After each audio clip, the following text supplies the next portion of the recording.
Hi there, my name is Tom Bell, and welcome to my 5 minute, normally Friday video cast, but today Thursday. The reason for that is I'm going to a funeral tomorrow.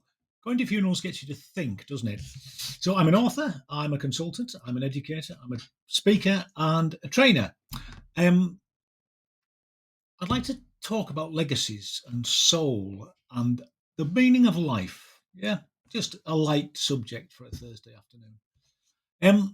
And what got me thinking was when we go to funerals, we remember people, don't we? We remember them for how they made us feel, for how they were, for the things that they did, the things that we can remember that they did. And of course, that's limited, isn't it? Because we only get to see snapshots of each other's lives.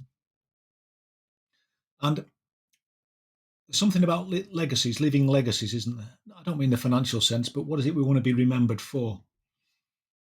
And the sort of world that we're living in now, there's a weird thing, isn't there? So there'll be people at tomorrow's funeral who will they'll have views on the afterlife. They'll have views on religion. They'll talk about people being at peace, going to a better place.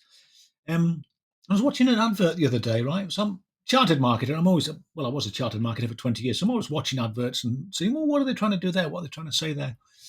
And there's a very catchy advert at the moment for BMWs, which talks about the soul of BMW.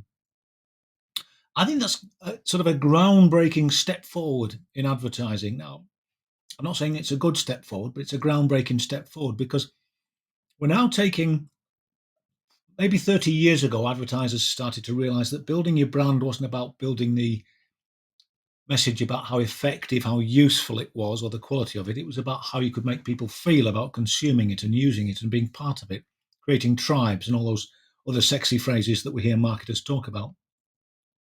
And this feels like we're now going in a step where what we're saying is we can give a soul to a product. We can create a product and that product will have soul. Let me just read you the definition of soul that I have brought up on Google, good old Google, thank goodness. Where would we be without that? Um, the soul is regarded as the immaterial, immortal self, the essence of being, the essence of a person. Now, of course, we all know that cars will all end up in scrapyards, much like we will, but with a shorter lifespan.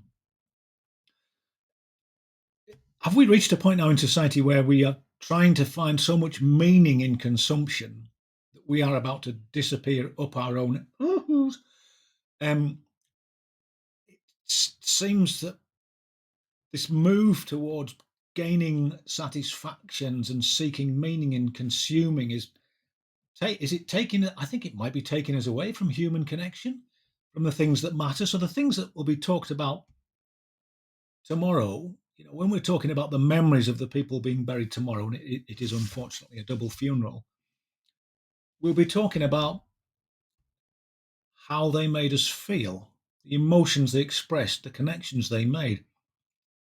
I don't think anybody's going to mention the cars that they drove. Um, we don't. Do we just want to lock ourselves inside of a vehicle, and feel good about ourselves? Is it good enough actually that we as a society want to achieve fulfillment through products when 7/8 of the world can't even afford to think that way?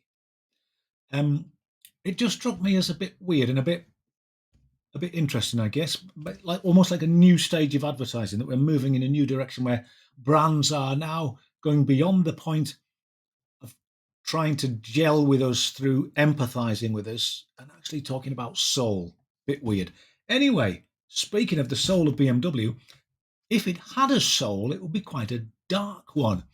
The majority shareholders of BMW actually are very closely linked with the Nazi regime of Hitler's Germany in the 1940s. And it's long been known that BMW's had a slightly checkered past in terms of that. They if you trace it back, they used to use slave labor in their factories, and they acquired lots of businesses that were taken from Jews and from Jewish communities back in Nazi Germany as it was then.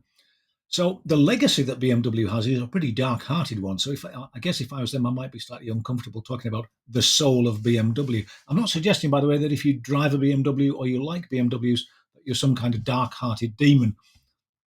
It's interesting, though, isn't it, that what the brand is trying to do is to get you to see it in a certain way, rather than talk about itself in summary.